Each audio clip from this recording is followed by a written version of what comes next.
the deadliest pandemic of the 20th century. Epidemics have infected societies throughout history. Usually epidemics come and go, but some truly stand out for their viciousness. In recent history, there has been no pandemic more devastating than the flu of 1918, sometimes called the Spanish flu or swine flu. It killed about 675,000 in the United States alone. The outbreak came in the midst of World War I, and the flu would actually kill more troops than combat. The flu of 1918 was so deadly it killed more Americans than World War I, World War II, Vietnam, Korea, and the wars in Iraq and Afghanistan combined. Yet Spanish flu was horrifying for even more reasons. It was very contagious, and it killed extremely quickly, sometimes in as few as 12 hours. It killed people in the prime of their lives, with the most victims being young, healthy people aged 20 to 40. Additionally, it killed some of its victims in bizarre, brutal ways, completely unlike a typical flu virus. Some symptoms actually closely resembled the plagues, which killed millions in the Middle Ages. But scientists have analyzed the pathogen's genome and verified it was not Black Death, which killed millions in 1918. It was just the flu. This video will cover how the flu began and how it spread across the world, the bizarre symptoms that made it so deadly, and how the flu pushed society to the very brink of collapse.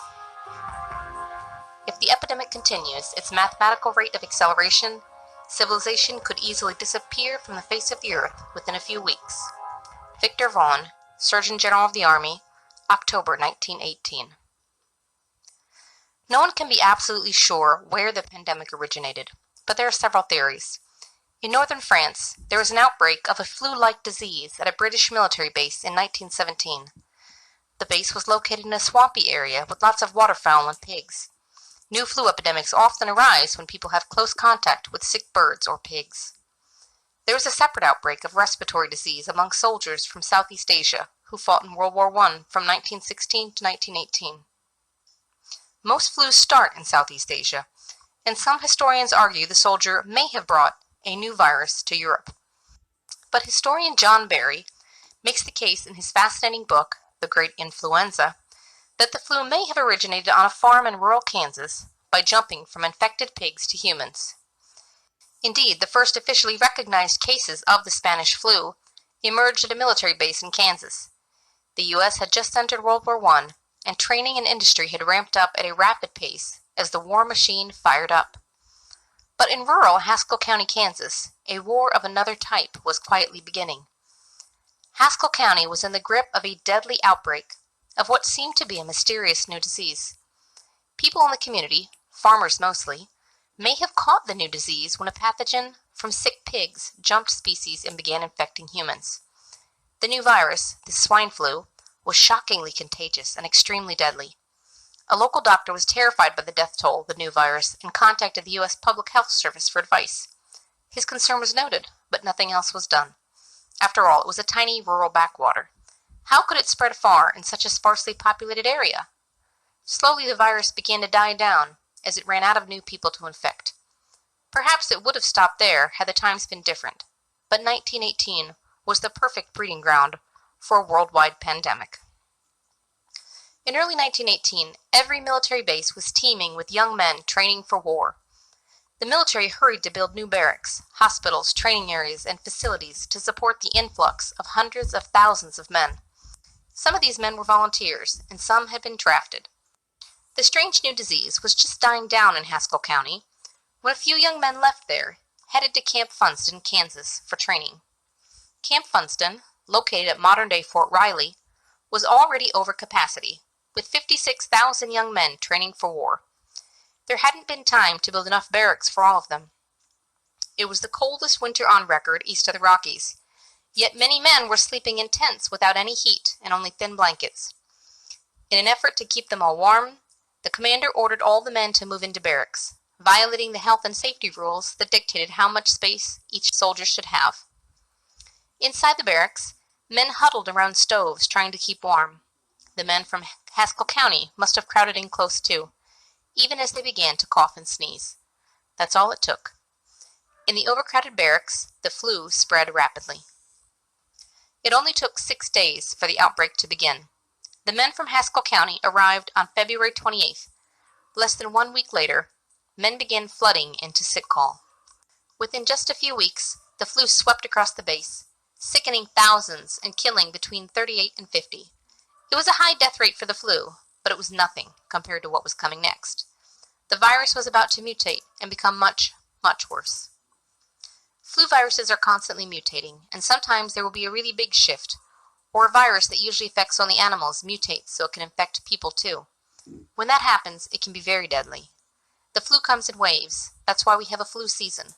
Although it may seem like a bad flu is done, the flu can hide for a while, or go infect people in a different part of the world and then return even worse. In the case of the 1918 flu, 3 waves of flu devastated the world. The first wave wasn't too bad, but the second and third waves were extremely dangerous. The outbreak at Camp Funston came just at the end of the flu season in the United States, so the first wave infected a lot of people, but then faded away. The military wasn't worried. They were grappling with a far more deadly outbreak of measles at the time. The flu virus seemed to fade away, but really it just went abroad to take on a world at war. It stalked into camp when the day was damp and chilly and cold, with a hand that was clammy and bony and bold, and its breath was icy and moldy and dank, and it killed so speedy and gloatingly greedy that it took away men from each company rank. The flu, Private Josh Lee, 1919.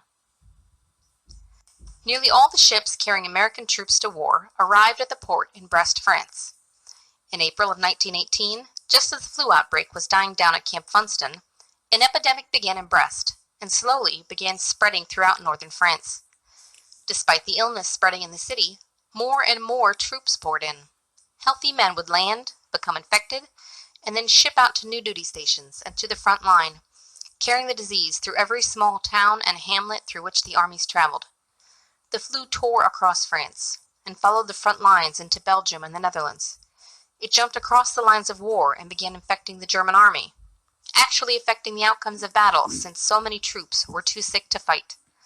It jumped from the German army to the German people. By May, it had reached Italy, where it crossed the Mediterranean and surged into North Africa.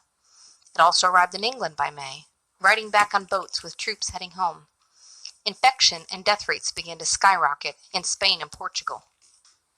The flu gained its name, the Spanish flu, from the early infection and high mortality rate in Spain, where reported 8 million died in May.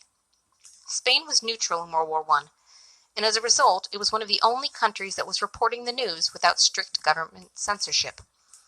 Most countries didn't want to reveal to their enemies that they were battling an epidemic, and didn't want to affect their people's morale, so the governments pressured the media to hide and downplay the severity of the virus. However, in neutral Spain, the press was free to report the news accurately. Newspaper headlines in Spain screamed of an epidemic that was killing millions, while other countries only whispered of the flu. The world believed the flu was worse than Spain, when in actuality, Spain was the only one talking about it at first. The flu continued spreading beyond Western Europe. By July, it had jumped to Scandinavia and Greece. The same month, the flu crept its way into a tense Russia, where the Tsar and his family had just been executed, and the Bolsheviks were battling with other factions to see who would control the future of Russia. A boat filled with 6 sailors arrived in Mumbai, India at the end of May. First, a few dock workers reported sick. Then workers at the next docks became ill. And then men at the nearby warehouses got sick, and so on, into the city. Ships left those same infested docks and spread to other ports in Asia. Sick people boarded trains in Mumbai and spread the disease like wildfire along the railroad lines, up into the subcontinent and continental Asia. The flu showed up in China around the same time, spreading inland from a dock in Shanghai. By June, it had arrived in Singapore, a world trade hub where the flu infected the dock workers and spread to the local population. From the bustling docks, sailors carried the flu south into Indonesia and north into Malaysia and Thailand, where it continued to spread. By July, it had reached sub-Saharan Africa, with infected sailors who arrived at the ports. It entered West Africa from ships arriving in Freetown, Sierra Leone. It infected Eastern Africa via the port in Mombasa, Kenya. Ships arriving into Cape Town set the virus loose in South Africa. From these ports, influenza ripped its way across the continent, devastating the population. By July, it had also reached Peru and begun spreading across South America. By August, it had returned to North America. By October, it had reached New Zealand and Japan. By November, a lethal outbreak was surging across Colombia, Argentina, Uruguay, and Chile. Despite quarantines on ships entering port, dock restrictions, and a concerted effort at containment, it finally spread into Australia by 1919. In less than a year, the deadly flu had surged around the world. The flu was able to spread so efficiently for many reasons, including the movement of vast companies of troops around the world, and the conditions those troops were living in. World War I was desperately brutal, and trench warfare made for horrific living conditions and for the perfect breeding ground for disease. Men lived out in the open, with no protection from the freezing winter, the pounding rain, or the sweltering sun. Troops at the front lines lived in filthy trenches for months at a time, where they had to eat, sleep, and answer all the calls of nature within close contact with each other. When it rained, the trenches filled up with water that became rank and foul as it had nowhere to drain. Men's feet rotted in their boots, a condition called trench foot. Dead bodies lay decomposing in no man's land between the two armies. When it rained, water would wash excrement, decomposing body parts, and filth down into the trenches where the men lived. Constant bombing churned up the dirt and turned the ground into a sloppy swamp. The mud became so bad that in some places it was like quicksand. Planks were laid down for the men to walk on. There were cases of horses, pack mules, and even soldiers slipping off the walkways and drowning in the mud before they could struggle out of their heavy gear. By the end of the war, over 9 million combatants and 7 million civilians would die in the war. Thus, it's not surprising that when a virulent new virus arrived, it became an even more deadly foe than the enemy soldiers. At some point, in the summer of 1918, the flu mutated to become more deadly. It gave some people the normal symptoms of fever, chills, nausea, aches, and diarrhea, and many got sick then recovered like a normal flu. Some were sick longer or died after catching a secondary infection such as pneumonia. However, many people became violently ill with strange symptoms. In fact, in the July 1918 edition of the medical journal The Lancet, doctors argued that this strange epidemic couldn't be the flu because the symptoms didn't fit. Italian doctors argued the same. In some people, Spanish flu caused fevers that were so high people hallucinated. Some writhed in agonized muscle pain so bad that doctors thought they had dengue, also called breakbone fever. It made some people temporarily or even permanently blind, deaf, or paralyzed. Some lost the ability to smell. Some had strong vertigo and would fall over if they tried to walk. Extreme ear infections developed very quickly, going from the first pain to the eardrums rupturing within only a few hours. Some had terrible headaches and double vision. Severe mucus excretions and inflammation made it hard for victims to breathe. Some people coughed so hard they tore their abdominal muscles. Doctors doing autopsies saw lungs so damaged that they resembled those of people who died from poisonous gas in the war. Some people developed a symptom most physicians had never seen before. Tiny puffs of air would leak out from tears in the lungs and get trapped beneath the skin, puffing up in little pockets all over their bodies. When they moved, the pockets would crackle like a bowl of Rice Krispies, according to one nurse. Some people developed hemorrhagic fever, which, like Ebola, causes its victims to bleed. An Army report described the flu as a rapidly escalating infection and lungs choked with blood, fatal in from 24 to 48 hours. Some people bled from their nose, their ears, and their eyes. Some people with the 1918 flu became so oxygen-starved they began to turn blue, or even looked black, a condition called cyanosis. People reportedly turned so dark that it was difficult to distinguish white people from people of color. For this reason, the flu picked up the nickname the Blue Death, and many wondered if the Black Death had returned. When people began turning blue, doctors knew they wouldn't survive more than a few hours. The flu was also terrifying because it could kill so quickly. Many victims died within a day or two, or even hours of showing their first symptoms. According to a story recounted in the book The Great Influenza, a man in Cape Town, South Africa boarded a streetcar just as the conductor died. During the 3-mile ride to his house, 6 more people on the streetcar died. When the driver died, he got off the streetcar and walked home. We've had a number of cases where people were perfectly healthy and died within 12 hours. Charles Edward Winslow, epidemiologist and professor at Yale University. In late summer of 1918, the flu virus returned to America, but this time it was far more deadly. In August, a ship full of sick people arrived in New York City from Europe.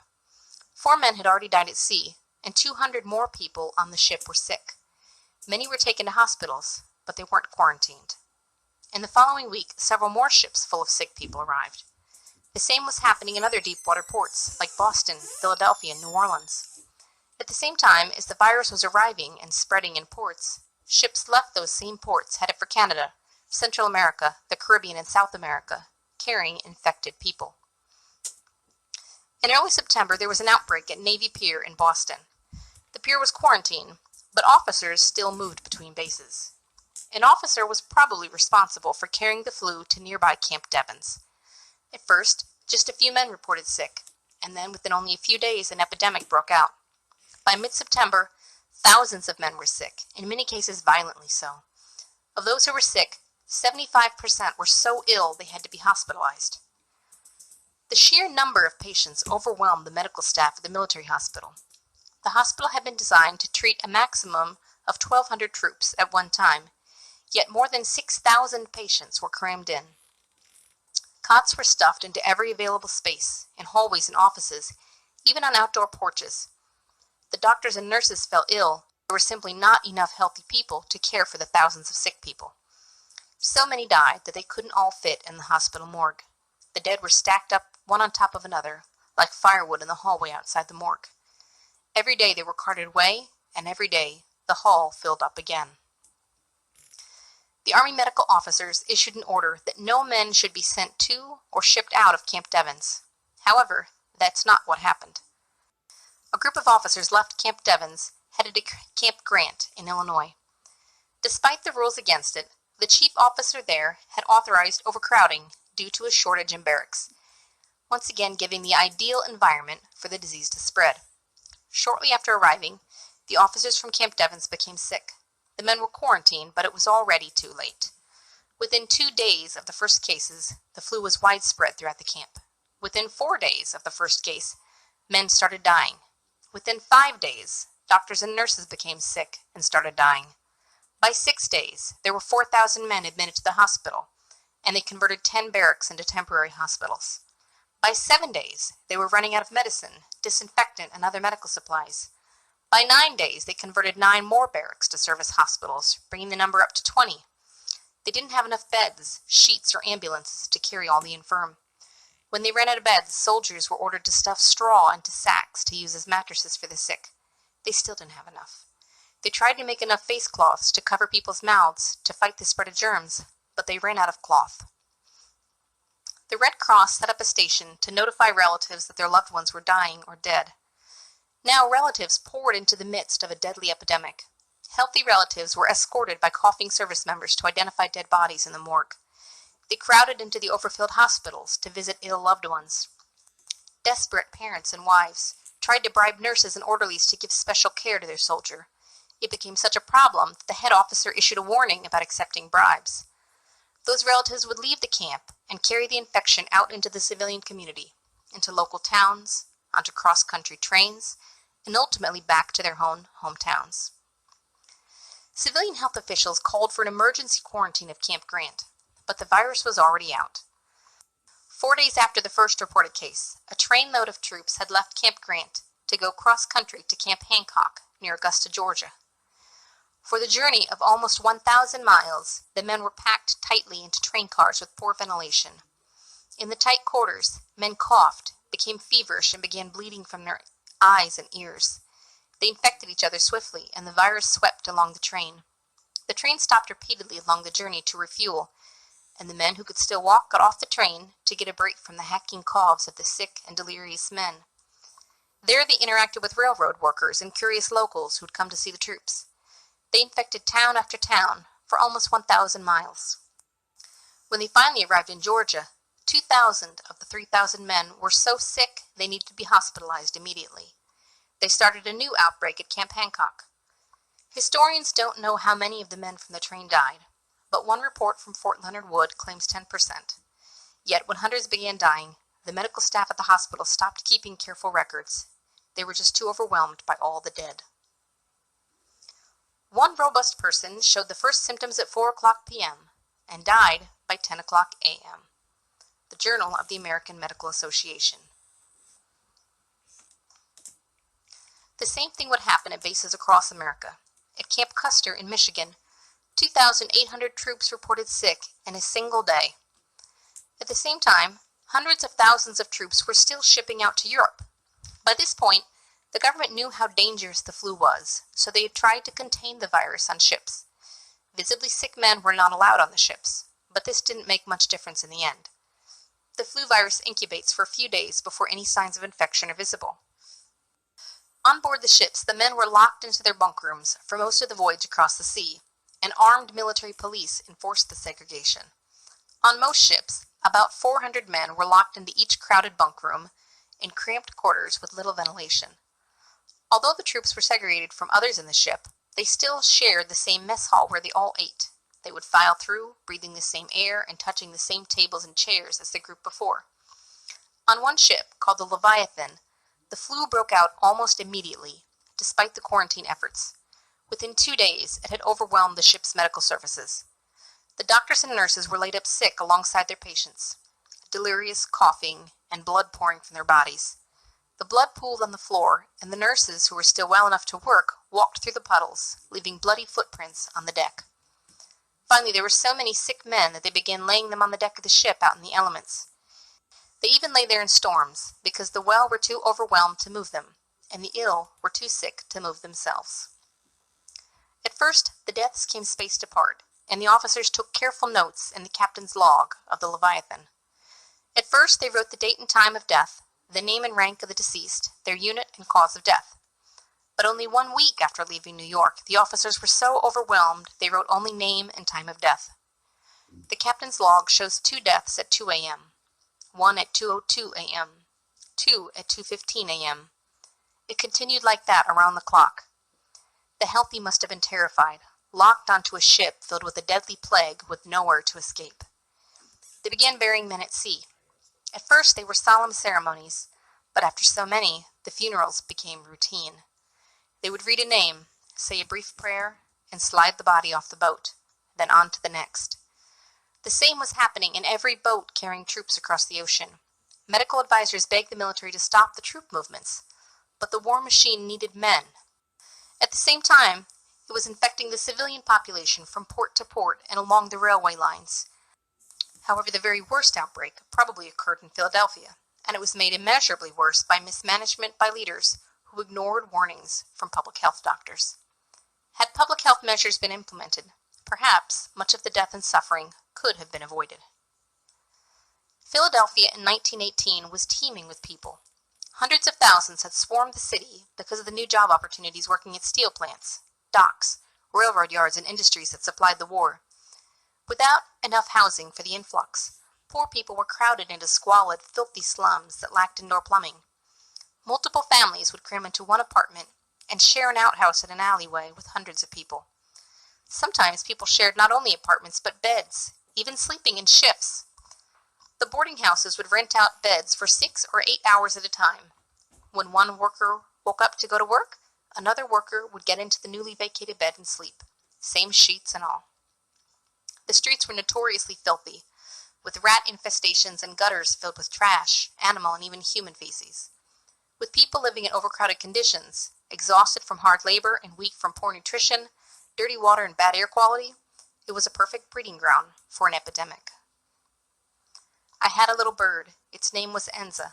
I opened the window, and influenza. Children's jump roping song, 1918. A ship full of 6 sailors arrived into the Philadelphia Navy Yard in mid-September. Within a few days, the Navy hospital was overrun, and the Navy began sending sailors to civilian hospitals in the city. As sailors began dying, the flu spread to civilians. 2 days after the first sailor arrived at the hospital, multiple doctors and nurses felt fine as they started their shifts, yet collapsed and became desperately ill within hours. However, the health board for the city didn't want people to panic. They downplayed the severity of the disease. After the death of several sailors and civilians, the health board confidently declared the disease had reached its zenith and already begun to decline. It hadn't even gotten started. At the same time, the federal government was desperate for money from war bonds to fund the war. People would buy bonds, essentially loaning the government money for a promise of being paid back later with interest. Every city had a quota of bonds they had to sell, and Philadelphia was ready to hold the Liberty Loan Parade to sell war bonds. Public health doctors begged the city to cancel the parade, terrified that it would cause the outbreak to become an epidemic. The city government ignored them. On September 28th, hundreds of thousands of people jammed into the downtown streets to watch the parade. In that huddled crowd, all crushed together, it only took a few coughing, sneezing people to launch the epidemic. Within 76 hours, just 3 days later, the city's 31 hospitals had run out of bed space. They were completely full. Some hospitals tried to cram in more by laying patients on cots in the hallways, in offices, and on balconies. In some cases, the sick were laid on the floor next to a dying patient. Once the patient died, the body was taken away, and the new patient would be lifted into the same bed, still warm from the previous occupant. The city opened several temporary emergency hospitals, but it wasn't enough. Hospitals started refusing to accept any more patients. People lined up outside begging to be let in. Some died standing in line. Even for those who got in, care was non-existent for most people. The hospitals ran out of medicine. The doctors and nurses were overtaxed, and they were dropping from the flu. They were desperate for help. People with no medical training volunteered. Physicians and nurses came out of retirement. Medical schools closed, and first-year medical students were put in charge of an entire floor of a hospital. One medical student reported that during the height of the outbreak, 1/4 of all the patients in the hospital died every day. Nurses were so overtaxed, they began adding toe tags to the living so they could tag several at once. Once a patient turned blue, it was only a matter of hours to death, so they felt confident in tagging them. Sometimes there wasn't any time for any intervention. Some people died within 24 hours of contracting the flu. A nurse at Mount Sinai Hospital started her shift in the morning and suddenly fell ill. She died 12 hours after first feeling sick. The number of dead kept growing. 5 days after the city held the Liberty Loan Parade, city leaders finally acted. The health department banned all public meetings. Churches, schools, and theaters were closed. They left the bars open, but those too were closed the next day. The courts closed and city services shut down. It took only a few days for the city's operations to completely grind to a halt. Within just 10 days, Philadelphia went from a few hundred cases of flu and a couple deaths per day to hundreds of thousands of people sick and hundreds dying every day, all because they ignored public health guidelines. By 3 weeks after the parade, the death toll stood at 4,500. So many died that they couldn't be buried fast enough. Gravediggers were sick or refused to bury flu victims. The bodies started piling up inside morgues and funeral homes. Some undertakers raised their prices 500% to try and cash in. Most ran out of coffins. One funeral home that hadn't run out hired guards because people were trying to steal the coffins. People began wrapping their dead in blankets or sewing together flour sacks to use as shrouds. No one came to take the bodies, and there was nowhere to bring them, so the dead stayed in the homes. People wrapped them in blankets and set them in closed-off rooms. The bodies were laid on porches or stacked in back alleys. In the poor, overcrowded tenement houses where multiple families lived in one apartment, there were no porches or spare rooms to put the bodies. They set them in the corners or stacked them in the alleyways next to the shared outhouses and drinking water pumps. Sometimes, people were so sick that the person in bed next to them would die, and they couldn't gather the strength to take the body away. The city began to smell, the stench of death hanging heavily in the air. Finally, families began digging their own graves to bury their dead. Everyone was terrified. People avoided each other. There were cases of children whose parents got sick, and the children starved because no one would go near them in case the child was sick. This was particularly a problem since those who were most likely to die were people aged between 20 to 40, many of them parents. People couldn't get food because no trucks were delivering goods in the city. The streets fell silent. Every business was closed. People hid inside their homes. The streetcars stopped. The police cars stopped. The entire city ceased to function. You were constantly afraid. You were afraid because you saw so much death around you. You were surrounded by death. When each day dawned, you didn't know whether you would be there when the sun set that day.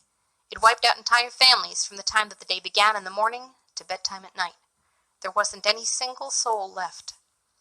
William Sardo, Washington, D.C.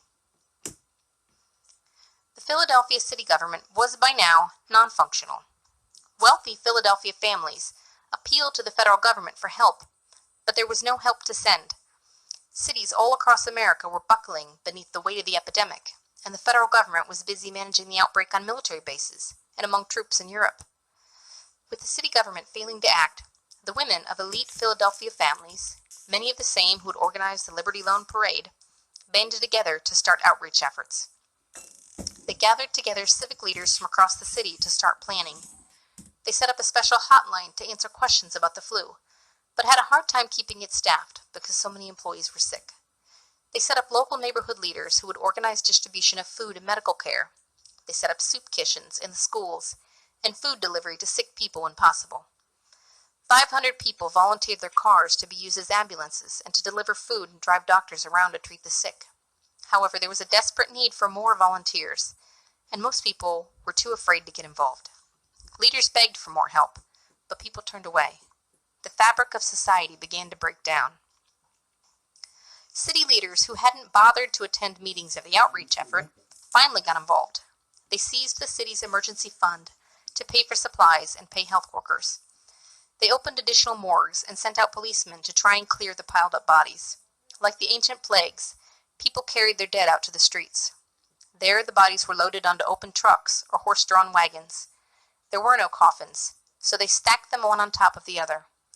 Also, like in the days of the plague, they stopped trying to bury people individually and began digging mass graves where hundreds of bodies were dumped in. The city used construction equipment to dig long trenches and push the bodies in. Someone would stand by the trench, say a prayer, and then the steam shovels would push dirt over the piles of bodies. By late October, the epidemic was finally beginning to loosen its death grip on the city. In its aftermath, it left a death toll of 13,000. It also left thousands of orphaned children, a shortage of food and goods, and a stalled city that had to slowly grind its most basic services back into motion. Finally, it left a changed people, filled with fear, wearied by war and disease, and crushed by grief. The people of Phoenix are facing a crisis. Almost every home in the city has been stricken with the plague. Arizona Republican, November 8, 1918. In other cities and towns across America, the news was the same. In New York City, 33,000 people died before the statisticians stopped counting. Some small towns tried to keep the virus out by quarantining themselves. They shut down all businesses and canceled public gatherings. People were ordered to stay in their homes and not touch or visit others. Some towns made it illegal to shake hands. In other towns, police were dispatched to nail signs on the doors of homes where people were sick. The signs said, "Influenza," in red letters. Rumors spread in Phoenix, Arizona, that dogs spread the disease. Policemen killed dogs in the streets, and people killed their own pets. Towns in Colorado set up barricades on the roads, and men guarded them with shotguns, preventing anyone from coming in. Other towns couldn't stop the trains from rolling through on their local platforms, but they refused to let anyone step off the trains. Anyone who did was thrown in prison and quarantined. It didn't work. The virus still slipped in. The only place that escaped the worst of the wrath was San Francisco, and historians credit that to aggressive response by the local government, who listened to their public health officials. Public Health Director William Hassler quarantined all naval stations before they had any reported cases. He knew it was only a matter of time. He ordered all public schools and gathering places closed. He divided the cities into separate districts with distinct support staff so as to segregate outbreaks. He laid out plans and organized the flu response before the flu ever hit the city so they would be ready when it did. The city's government, medical, and civic organizations banded together to educate citizens on prevention such as hand washing, avoiding public places, and wearing a face mask. While Philadelphia's government was still denying there was a problem, San Francisco authorities were distributing 100,000 face masks.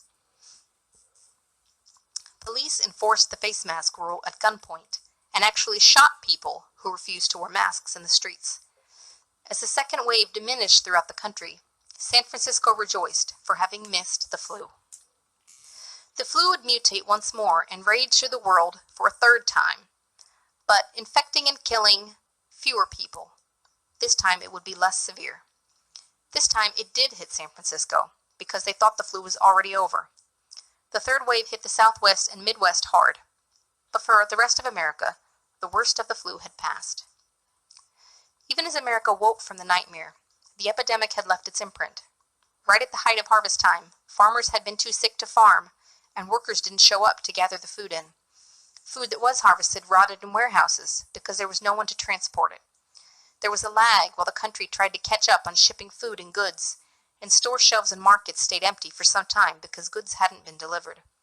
As winter rolled in, there was a shortage of coal and other goods. However, the weary country still rejoiced, for an armistice was signed on November 11, 1918. The war was finally over, even as the plague and its effects lingered on. In the U.S., it killed about 675,000. The flu killed an estimated 3% of the entire world population. In Latin America, the flu killed 10 out of every 1,000 people. In Africa, about 15 out of every 1,000 died, and in parts of Asia, the death rate was as high as 35 per thousand. In Tahiti, it killed 10% of the population, and in Western Samoa, 20% of the population died. In India alone, it killed about 20 million people. You may be asking yourself, could a deadly flu like that happen again? It's important to understand that the Spanish flu was devastating for a number of reasons unique to that time.